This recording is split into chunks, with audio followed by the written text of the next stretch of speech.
Yo guys, what's going on? I'm Tim Kelly, joined by Justin Godsey. This is the Real Sports Talk and Nation Sports Blog presents a 30 Clubs, 30 Previews MLB special. Today we are on to the Baltimore Orioles, a team that broke a long playoff drought last year under Buck Showalter, going 93-69 and winning one of the two AL wild cards, advancing to the ALDS after defeating the Texas Rangers in the wild card game. So it was a crazy season for the Orioles last year, to say the least. It was an extremely fun team to watch, I think, because they won so many close games down the stretch. They were a team that won with a lot of guys that weren't household names, but broke out or had re-emerging seasons last year. And I look at this Orioles team, and as fun as it was to watch that team last year, they won, I believe, 14 games on walk-off hits, and it's not likely that they're going to be able to duplicate the amount of wins that they had last year playing that same style. So that's one of the concerns I have with this team heading into this season. That being said, though, they lost Nick Markakis down the stretch, and they had some of their pitching rotation fall off. They didn't have Manny Machado for a full season. So I believe that there are some positives heading in for the Orioles for 2013, Justin. Yeah, I like what the Orioles did this season. I mean, they're going to bring in some more depth over at the pitchers rotation. But when it comes to their infield, they did lose Robert Andino. They did trade him away to the Seattle Mariners as they acquired Trayvon Robinson. This guy is a really phenomenal, really defensive type of threat in the outfield, plays phenomenally in the outfield. You know, he's going to be on a minor league contract, but you know, you cannot go wrong with bringing him up in the organization sometime in August or possibly even in September. They got Travis Ishikawa, they got Steve Pearce. When it comes to their pitching, it really comes into Jair Jurgens, who's going to be coming over from the Atlanta Braves. You know, his spot in the pitching rotation is very questionable right now. He could be starting the season down at the minor league level because, you know, when you look at this rotation, it has Jason Hamble, has Chen, Tillman, Gonzalez, Jake Arrieta. You know, it's really kind of hard to place Jair Jurgens in right now, but you know what, he could be getting a spot somewhere down in the later months of the season. Yeah, Jair Jurgens is likely going to have to work his way back, and it's really amazing considering how good he was just a few years ago, but he really fell off with the Braves, fell out of favor there, struggled between injuries in AAA last year, so we'll see if he can get back on his feet in the Orioles organization. We will begin at the DH position with Wilson Betemit. Betemit last year in 102 games, Betemit hit .261 with 12 home runs and 40 RBIs. I don't think he's the greatest power threat, and I think ultimately you can have a better DH on this team. They did have Jim Thome last year for the second half of the year, so they didn't have Betemit playing every game, but I do think that there is part of me that likes having him on this team because he does have the ability to play the multiple positions. He's not a bad hitter. I just like having probably a bit more power out of the DH position. I agree a whole lot there, Tim, because when you look at the situation with Betemit, you got to look at the direction what the team really want to look at right now. You're not getting the full production with Jim Thome at the DH. You know, he's getting older, and he's kind of on a bit of a decline due to the age. You know, he still wants to play, and that's totally fine. And the Baltimore Orioles didn't want to go with him, so they decided to take another route. So they decided to go over with Wilson Betemit, who can also play third base. And, you know, that's also really good. So, you know, he adds depth over at third base. You know, he's not that bad of an option over at designated hitter. But, you know, I still think the team can improve at the DH spot. You know, there are a couple of free agents that are out there that are still looking for homes. You could possibly end up trying to trade someone that could be a power hitter. And, you know, with all these slots filled at all the positions on this team, you know, you got to bring someone over at DH. And I think Wilson Betemit is going to be that guy to, for right now, be that starting designated hitter. But going down the stretch, you know, the Orioles could land, you know, a free agent or possibly even a trade for a power hitter, which could be the next designated hitter for the team. Yeah, that is an option. I think the problem with that is that this team's lineup is really their strength, and the pitching, I think, if anything, if they're going to make a big move, it's going to have to be for a pitcher. But we'll get to that in a minute. Matt Wieters is going to be your starting catcher. Wieters, over the last 2 years, has really broken out power-wise, hitting 22 home runs in 2011 and 23 in 2012. The problem has been that he's not hitting for a very high average. Hit .262 last year which was an improvement over the 249 that he hit in 2010, so you'd take that. And last year, while he improved to 23 home runs and 83 RBIs, both of which were career highs, he fell back down to a 249 average. I like Matt Wieters a lot. He's very good behind the plate at working with the pitchers, blocking pass balls from becoming pass balls. So I like Matt Wieters a lot in that sense, but I just want to see him get that average up probably about to the 265, 270 range. I think he can hit 25 home runs this year, get close to 90 RBIs. He's one of the better catchers in the game right now. Yeah, he's in my top 5 catchers in Major League Baseball. If you go over to my website, thenationsportsblog.com, Matt Wieters is listed at number 5. And, what's really holding this guy from being even higher on my list is, that average is just always 249, in the 230 area. But you know what? He can build up. He's still, an improving player. He's going to be going into his 5th year at the Major League level. We just hope that his average can go up a little bit. This guy is a promising prospect in the early, 2009, 2007, when he was drafted by the Baltimore Orioles. He really placed him down at the AAA level coming out of college. So, Matt Wieters, a great, skilled catcher, can block the play pretty well, has great play calling abilities, and overall, on top of that, he has a solid home run power bat. He has a great power bat, 23 home runs we saw last year. But you know what? What's really keeping him, from number 5 to trying to go up is just his average just needs to go up. He needs to have, the 2009 season where he batted 288, and he has got to keep on, racking up those home runs because, this is a future top number 1 catcher in Major League Baseball, and I can guarantee you that. Yeah, we'll see if he can get that average up this year. Taylor Teagarden is going to be his backup. Last year, Teagarden spent the season with the Baltimore Orioles, but only played 22 games at the MLB level, hitting 158. Prior to that, in 2011, he had spent some time with the Texas Rangers. Had been up and down for a few seasons with the Rangers. Never got really a great amount of time at the MLB. At the the AA level, I should say, last year, for the Orioles. That's where he spent a decent amount of his time. He hit 286. Overall, though, injuries cost him a lot of time last year. I like him as a backup in general because he does have a good ability behind the plate, and he's a decent hitter. He will give you some pop, but overall, I think Matt Wieters will be getting a look pretty much on an everyday basis. Chris Davis is going to be the starter over at first, another former Texas Ranger. He was a top prospect with the team, but because of them adding guys like Mitch Moreland and adding Adrian Beltre, still having Michael Young, Chris Davis really just did not have a role on that team anymore. So the Orioles picked him up, and last year it paid dividends for them. He hit 270 with 33 home runs, 85 RBIs, and he's another guy on this team that while a lot of people do think that it's possible he takes a step back from the 33 home runs he had last year, he's always been someone that has a ton of potential. And heading into this year, he's still only 27 years old, and I think that it's very possible that he hits 30 home runs again.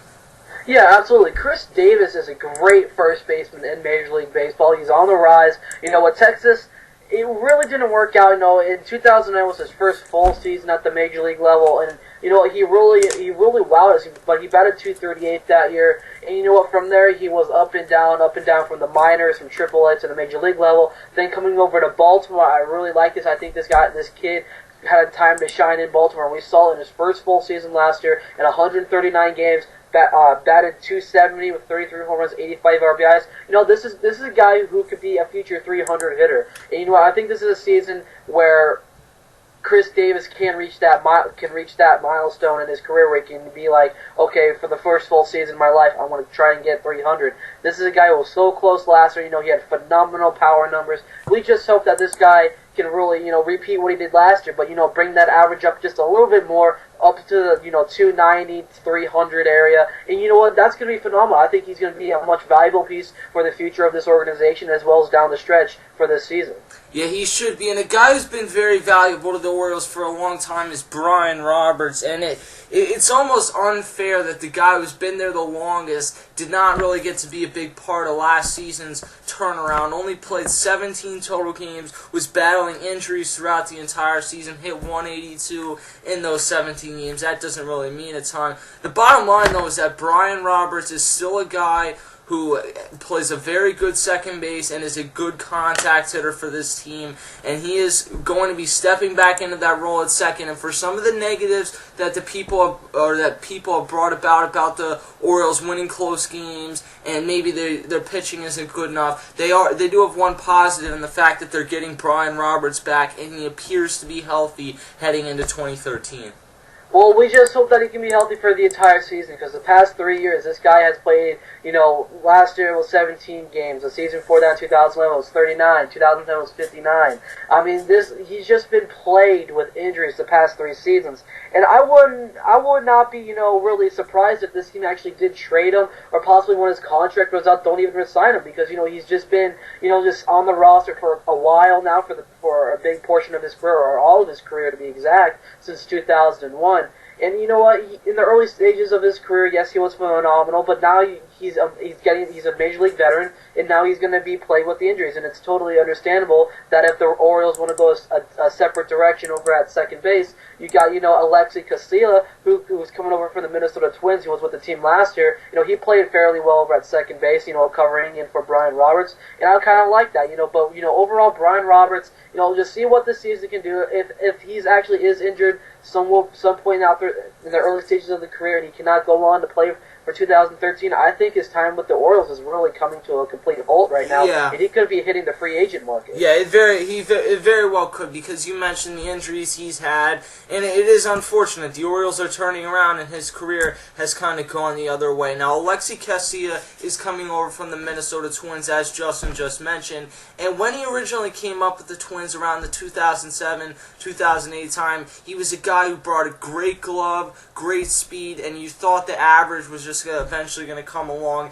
and it never really has. Alexi Casilla coming into this year is coming off hitting 241 last year, stealing 21 bases, but really the base stealing is the only thing he brings offensively, and then you will also see him you also see him have the tremendous plays in the field. He's a great fielder, but he's just become a guy that really isn't a good enough hitter to have at the plate. So that's been his downfall throughout the course of his career. We're going to see what he has this year.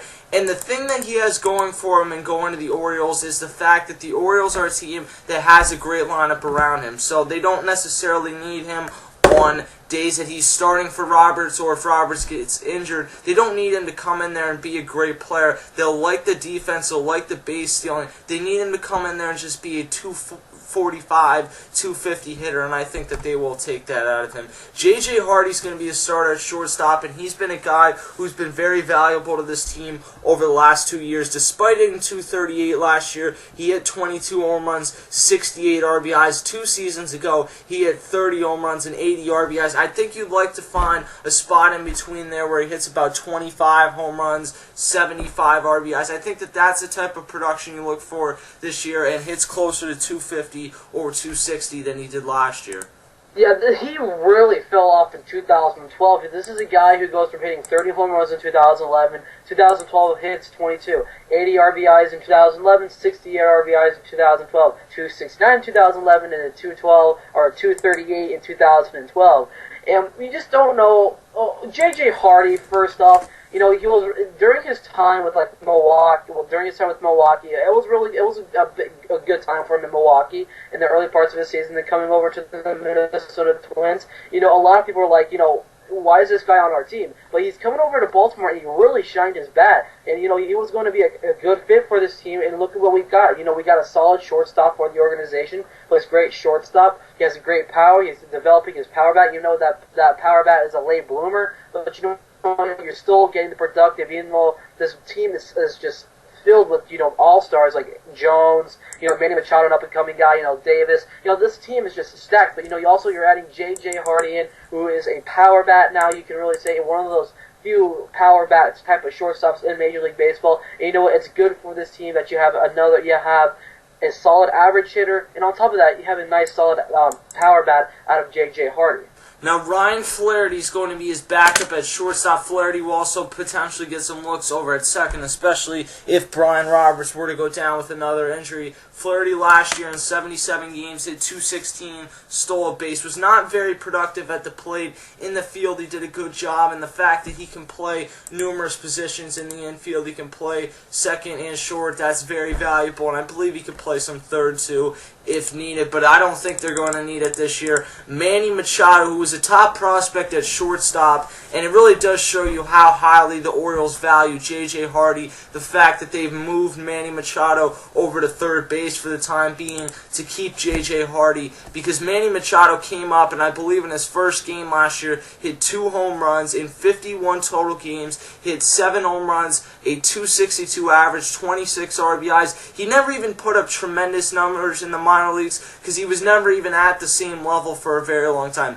Never played a game at the AAA level. They brought him straight to the MLB level, and you can see why. He's got a great glove. He has a great power stroke. He can steal bases. He's good in the field. I mean, pretty much everything that we heard from scouts about Manny Machado, we saw immediately last year, and I was just really taken back and impressed by how good he was. He's only 20 years old, so the future is extremely bright for Manny Machado, and the Orioles just look genius for holding on to him, because a lot of times people felt like you can go out and get a great piece for Manny Machado, go ahead and make a big trade, you can get a huge pitcher for him, but the bottom line is that Manny Machado is going to be a stud, and I think he's going to be a stud sooner rather than later.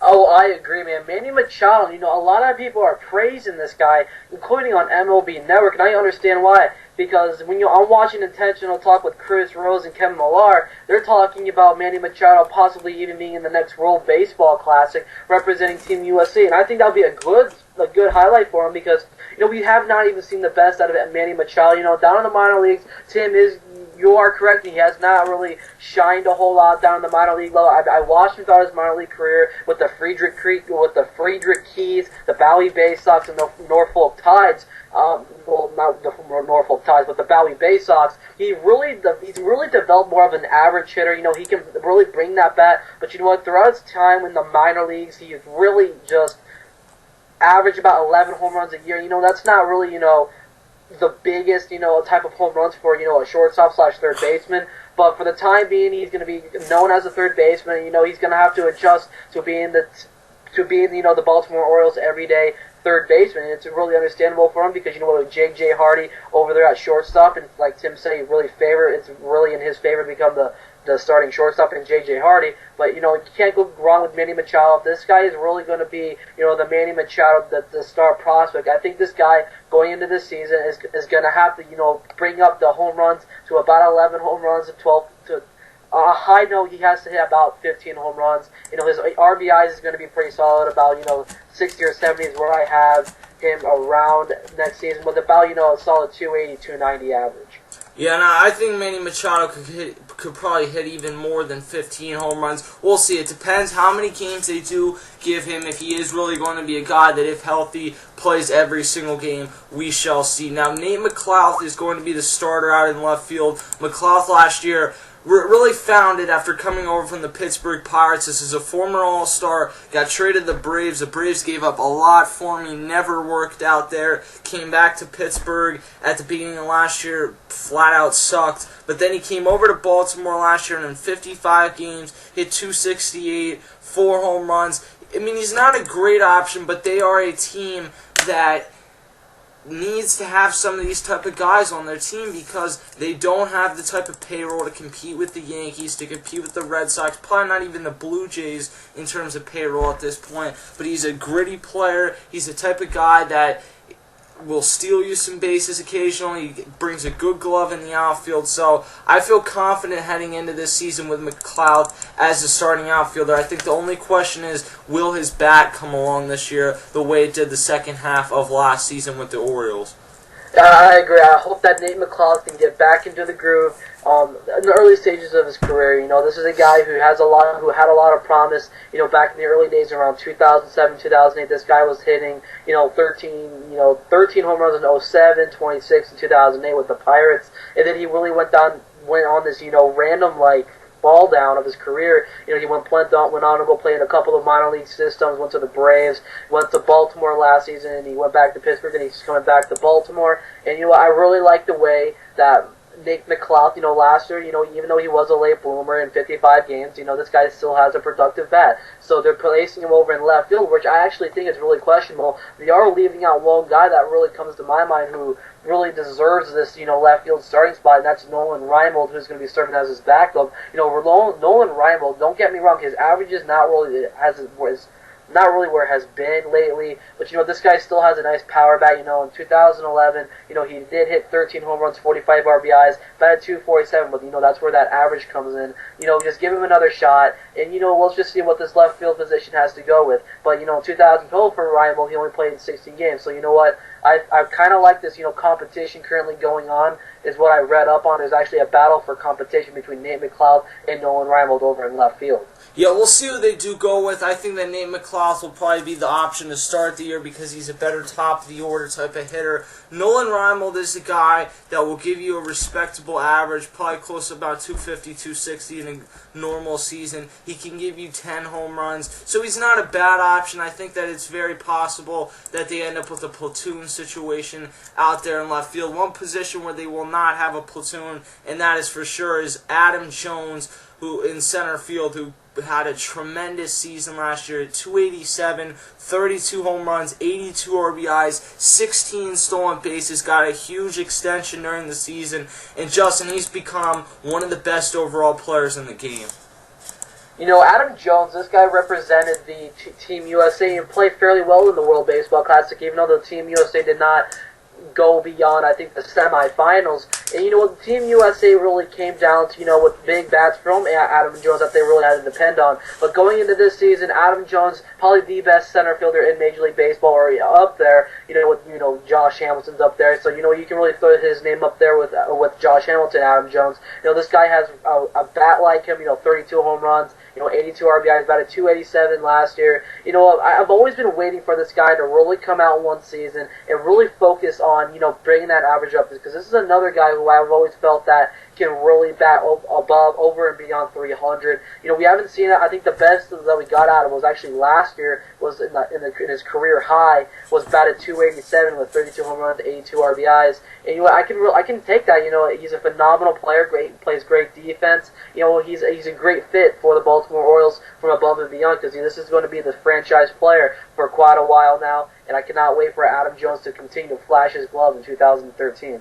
Yeah, he does have a good glove as well, former Gold Glove winner. Now, in right field, Nick Markakis was really having a really good season last year. He's bouncing back more into the form that they thought he was going to be in around 2008, 2009. Close to 20 home runs was what he was on pace for. And then a big injury, went down after about 100 games last season and did not come back for the remainder of the season. So he missed out on the run to the playoffs and into the ALDS, unfortunately. He did hit .298 with 13 home runs, 54 RBIs. So he's on pace to really blow away the 2011 season that he did have. And I think if he's able to hit 300, 17 or 18 home runs, about 70, 75 RBIs, that's right in the area of the production that you need to see out of Nick Markakis for this team. If he can do that, then the Orioles are in a very good situation, because they are a team that needs to get the best out of their lineup. And I think that goes for pretty much everybody in this lineup. They need to get the best out of their lineup, because that is certainly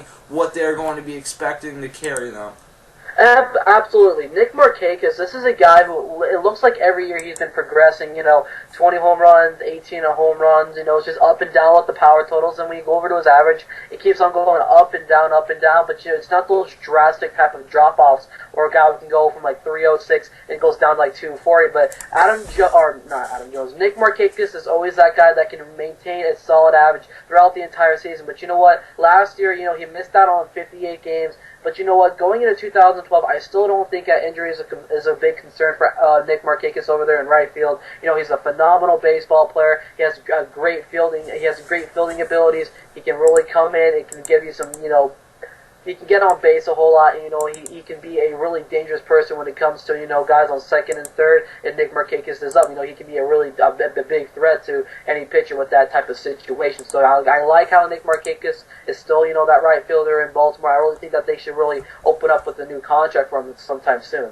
Lineup-wise, I like this team a lot, and they look like a playoff team. Then we look over to the starting rotation, and Justin, I'm going to be honest, they really do not look like a playoff team in this rotation. Jason Hammel's going to be your ace, and while Hammel had a pretty good season last year, going 8-6 with a 3.43 ERA, I think the likelihood that he does that again is not high, because career-wise, he was someone with Tampa Bay and Colorado that was going to have a 4.60 or 4.70 ERA.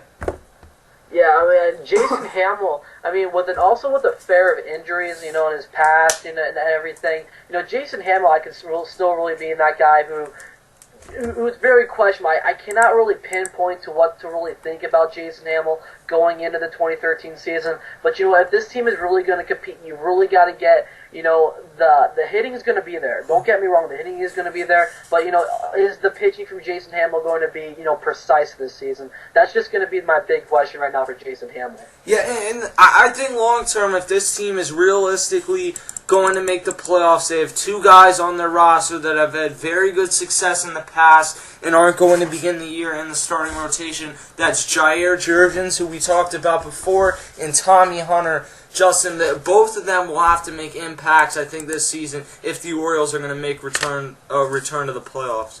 Yeah, the Baltimore Orioles, when you look at last season, this is a team who started off the season kind of slow, and it was completely understandable because the Orioles are that team starting off the season on a slow start and then trying to go on these, uprisings in the middle of the season, just completely fall off in the end. But last year when it came to their pitching, it was just hellacious, and it was really disappointing. This team had demoted like 5 different players from their pitching rotation.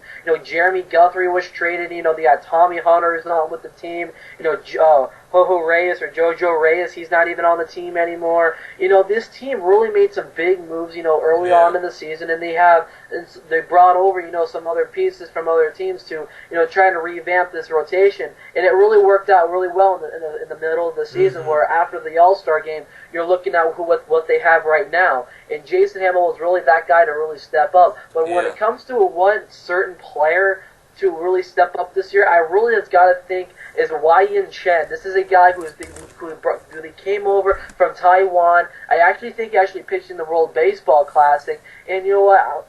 Last year he was 12-11 with a 4.02 ERA.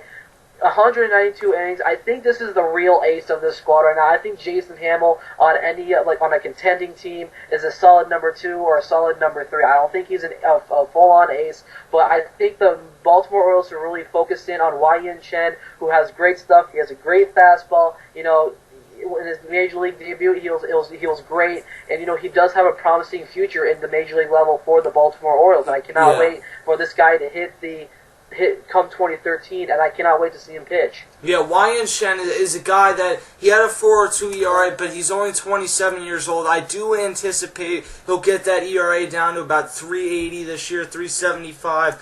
I think the problem is that, again, he's not a bad pitcher, just like Jason Hammel, but on a good team, normally we're looking at them as a number 3 or 4 starter, not as a number 1 or 2 starter, and that's really the problem we have with this team. Chris Tillman at the number 3 spot may be this team's long-term ace, because last year he came up and he was dominant in 15 games after beginning the season at the AAA level after a few rough starts or earlier on in his career from 2009 to 2011. Really figured it out last year. 9-3 with a 2.93 ERA in 86 games. He's only 24 years old, and I do believe that this is the Chris Tillman, or the better version of Chris Tillman that we got last year is the real Chris Tillman that we're going to begin to see over the course of the next few years.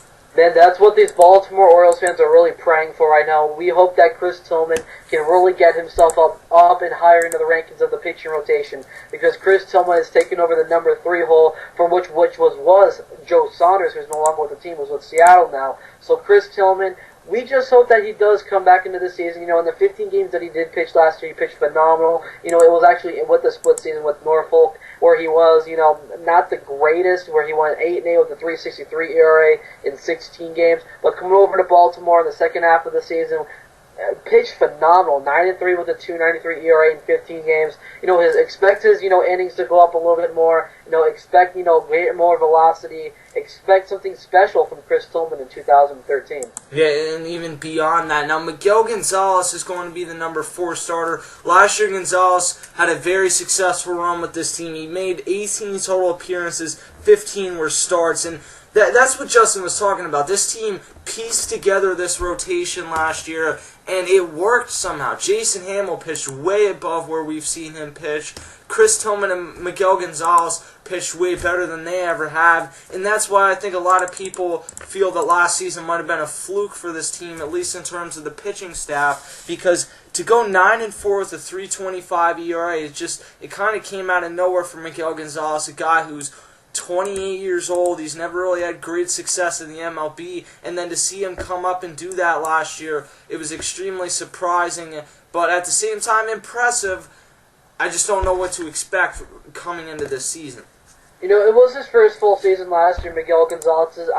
He was actually a part of, if I'm wrong, I think he was actually a part of the Los Angeles Angels for a small period of time in his career. And Miguel Gonzalez, I've seen some of his farm system film. He does have a great velocity. I still think he can add in another pitch to his arsenal. He does have a solid slider. So, that's going to be one pitch that you guys really want to look out for when it's on Miguel Gonzalez's days. But Baltimore, when you look at last year, the pitching was really, picked apart piece by piece.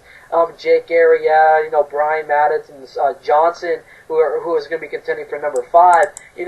Those guys were in the rotation. They were just picked apart piece by piece, sent down, brought up. But it was just big ups to this hitting, which really held this team together. And when it comes to the hitting, and I think what goes back to Miguel Gonzalez is I think Miguel Gonzalez, he is going to be the future of the squad in the pitching rotation, along with Chris Tillman. They're bringing up the farm system guys, and I kind of like the route that Baltimore is going. They're going to be giving some of their younger guys, the 24, 25, to probably even 23-year-old pitchers down the farm system and give them the opportunity at the major league level. Now, for this number 5 spot, there are 3 competitors. There were 4, but Zach Britton was optioned to AAA 2 days ago now. So the 3 options that the Orioles do have are Jake Arrieta, Steve Johnson, and Brian Mattis. Justin, I think Jake Arrieta really struggled last year, so he's not the option I would go with. I think that their best option to go with would probably be Steve Johnson, who was extremely successful last year at the MLB level, although most of it was out of the bullpen. He was also very good at the AAA level, making a decent amount of starts too. So I think Steve Johnson's the guy that I look at that number 5 spot. Now, transitioning to their bullpen, the one guy you want to talk about is Jim Johnson, who came out of nowhere last year and was probably the best closer in the MLB. He was an all-star, saved 54 out of 51 attempts, and that's what we're talking about. The Orioles are in so many close games, and ultimately, if they're going to win again like they did last year, Jim Johnson's going to be a big part because he has to come in and have a very high success rate out of this bullpen. He can't blow more than 3 or 4 saves because this is going to be a very, very close division, a very close American League wild card race, and Jim Johnson needs to be on point pretty much every night when he comes out of that bullpen. Absolutely. Jim Johnson, this guy's the heart and soul of their bullpen. Not taking anything away from Darren Day, Pedro Strop, Luis Ayala, and Tommy Hunter. I mean, Jim Johnson was just lights out last year. His fastball was unhittable. This guy was really on top of his game. It really came out of nowhere from everybody in Major League Baseball. And I think Jim Johnson has got to be that guy to really come in and not mess up one entire game this whole year. I think he really needs to be on point in every single game, and really, if this team is really going to contend, you really got to need a heavy workload from your hitters. You really need solid outings from all your pitchers. Even though the rotation is not where it should be, I still think this team should really look at options like Kyle Loach is out there, just trying to get some depth on there. I mean, just try and go out there and get someone else. Kyle Loach is on the market, and so why not bring him into Baltimore? It could be a good fit. But Tim, you also mentioned the number 5 hold in the pitching rotation. Jake Arrieta, Brian Madison, and Steve Johnson. You also left out a big guy who was actually optioned down in the minor league system. I think number 5 is going to be that. It's going to be one of those players positioned to lose in the rotation. I think Dylan Bundy, who is the top prospect, is the guy in Major League Baseball in the farm system. I think he's going to come over in sometime in, I think, June or July and really just blow us away. This is a guy who a lot of people have compared to Steven Strasburg. You know, Dylan Bundy's fastball is not going to reach 100 miles an hour all the time or close up to there. But you know what? You know, he's a solid pitcher, and he really could contend for the pitching rotation next season. As you know, but Dylan Bundy is just continuing to improve. So, you know, this is a guy you really want to look out for. So, you know what? You know, overall, Jim Johnson is going to be the guy. The pitching rotation at number 5 is going to be, you know, the starter for number 5 from the season start. That's just going to be the position to lose for number 5. Yeah, we'll see what they do at that number 5 spot. Overall, Justin, this is a very, very tough division, and there's just a few too many questions for me in this rotation. I think the Orioles fall back to about an 82-83 win season. They finish in 4th place in this division, and that's really what I see this year. And that's not a bad thing in the AL East. It's just kind of a disappointing season coming off a year where you went 93-69. I can honestly say that I think this is the team that's going to land in 3rd place this year. I think they're not going to go out there and really wow you for a full entire season. I think this team's going to have a minor setback. Yeah, I think 3rd place is where they're going to be. They are better than Tampa Bay Rays in my opinion. But you know what? I do have the Yankees somehow getting up there in 2nd place. I have Toronto in 1st, and we all know where Boston's going to end up. But you know what? 3rd place is where Baltimore is going to be, and I still think, if I'm wrong, this team can really still contend for a wild card spot. Because when you look at this entire team, go on their website, look at their depth chart, look at who they have, and you'll understand why I have them in 3rd place. So that is your Baltimore Orioles 2013 season preview. We will see you guys next time.